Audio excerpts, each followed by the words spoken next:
Hello বন্ধুরা, যদি আপনাদের এপসন প্রিন্টার থাকে এবং রেড লাইট ব্লিঙ্কিং হয় তাহলে তার থেকে সমাধান পাওয়ার জন্য এই ভিডিওটি দেখুন এবং চ্যানেলটি সাবস্ক্রাইব করে রাখুন।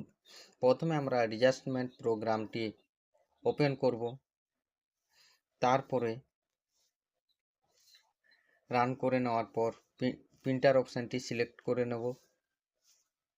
দেখুন ভিডিওতে একটু স্লো চলছে, এখানে 3150। এরপরে আমরা পার্টিকুলার অ্যাডজাস্টমেন্ট মোডে ক্লিক করব।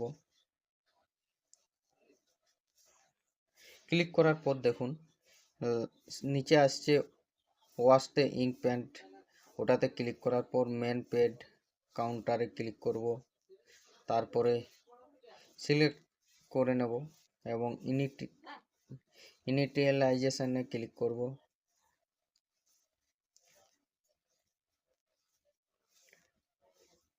সিলেক্ট করা নেই আমার, সিলেক্ট করে নিলাম। এরপর দেখুন ওকে করার পর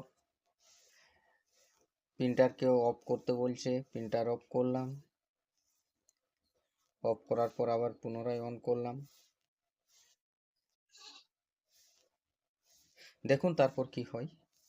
যদি আপনাদের এই সফটওয়্যারটি প্রয়োজন হয় তাহলে ডেসক্রিপশান বক্সে দেওয়া হোয়াটসঅ্যাপ নাম্বারে কন্ট্যাক্ট করুন, আমি সফটওয়্যার প্রোভাইড করব। এবং যদি আপনারা রিপেয়ার করতে ব্যর্থ হন তাহলে এনিডেস্কে নিয়েও আমি আপনাদের সহযোগিতা করব।